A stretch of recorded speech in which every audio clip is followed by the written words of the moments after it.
சற்று முன் கிடைக்கப்பெற்ற மிக மிக முக்கியமான செய்தி ஒன்று வெளியாகியிருக்கு. அதாவது பெரியசாமி அமைச்சர் வீட்டில் ரைடில் எடுக்கப்பட்ட முக்கிய ஆவணங்கள் என்ன என்பது வெளியாகிருக்கு. அதாவது சூட்கேஸ் அவருடைய இல்லத்திலிருந்து எடுக்கப்பட்டிருக்கான். அதாவது அமைச்சர் பெரியசாமி மற்றும் அவரது மகள் வீட்டில் கடந்த சனிக்கிழமை நடத்தப்பட்ட அமலாக்கத்துறை சோதனையில் அவர்கள் சட்டவிரோதமான பணப்பரிமாற்றத்தில் ஈடுபட்டதற்கான ஆவணங்கள் பறிமுதல் செய்யப்பட்டதா அமலாக்கத்துறை அதிகாரிகள் தெரிவிக்கிறாங்க. திமுகவின் மூத்த முன்னோடி பெரியசாமி திண்டுக்கல் மாவட்டத்தை சேர்ந்தவர். இவர் தற்போது ஊரக வளர்ச்சித்துறை அமைச்சராக இருக்கார். இவருக்கு சொந்தமான வீடுகள், அலுவலகங்களில் கடந்த 2 தினங்களுக்கு முன்பு அமலாக்கத்துறை நடந்த சோதனை நடத்தப்பட்டது. சென்னை, மதுரை, திண்டுக்கல் உள்ளிட்ட மாவட்டங்களில் அமைச்சரின் வீடு, அவரது மகள் இந்திராணியின் வீடுகளில் காலை 6:30 மணியிலிருந்து அமலாக்கத்துறை அதிகாரிகள் சோதனை நடத்தினாங்க. வருமானத்திற்கு அதிகமான சொத்து சேர்த்து இந்த வழக்கில் இந்த சோதனை நடத்தப்பட்டதா சொல்லப்படுது. சென்னை கிரீன்வேஸ் சாலையில் உள்ள அமைச்சரின் வீட்டிற்கு மேல் மாடியில் 2 அறைகள் யாரும் பயன்படுத்தப்படாமல் இருந்துச்சு. இந்த அறையின் சாவியை அங்கிருந்த பாதுகாப்புத்துறை அதிகாரிகளிடம் அமலாக்கத்துறை கேட்டது. அதற்கு அவர்கள் இந்த அறையை யாரும் பயன்படுத்தவில்லை, அதனால் சாவியும் இல்லை என்று சொல்லியிருக்காங்க. உடனே அமைச்சர் பெரியசாமிக்கு ஃபோன் போட்டு அதிகாரிகள் சாவி கேட்டாங்க.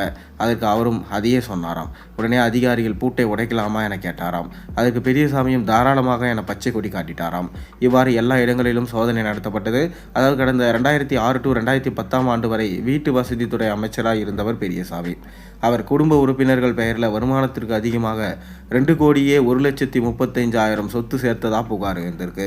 இதையடுத்து கடந்த 2012 ஆண்டு திண்டுக்கல் மாவட்ட லஞ்ச ஒழிப்புத்துறை போலீசார் பெரியசாமி, அவரது மனைவி சுசிலா, மகன்கள் செந்தில்குமார், பிரபு ஆகியோர் மீது வழக்கு பதிவு செய்யப்பட்டது. அதன் பேரில் அமலாக்கத்துறை அதிகாரிகள் சட்டவிரோதமாக பணப்பரிமாற்ற வழக்கு பதிவு செய்து விசாரணை நடத்திட்டு வராங்க. இது தொடர்பாக பெரியசாமியிடம் 11 மணி நேரம் விசாரணை நடத்தப்பட்டு வாக்குமூலம் பெறப்பட்டிருக்கு. தற்போது பெரியசாமி அமைச்சராக இருக்கார். அவரது மகன் செந்தில்குமார் பழனி தொகுதியின் எம்எல்ஏவாக இருக்கார். இளைய மகன் பிரபு திண்டுக்கல்லில் நூற்பாலை நடத்திட்டு வராரு. இந்நிலையில் 2 தினங்களுக்கு முன்பு சட்டவிரோத பணப்பரிமாற்றம் தொடர்பாக சென்னை, திண்டுக்கல் மாவட்டங்களில் உள்ள பெரியசாமி, அவரது மகள் இந்திராணி மகன்கள் வீடுகளில் அமலாக்கத்துறை சோதனை நடத்தினாங்க. மேலும் இவர்களது இருளப்பா மில்ஸ் என்ற நிறுவனத்திலும் சோதனை நடத்தப்பட்டது.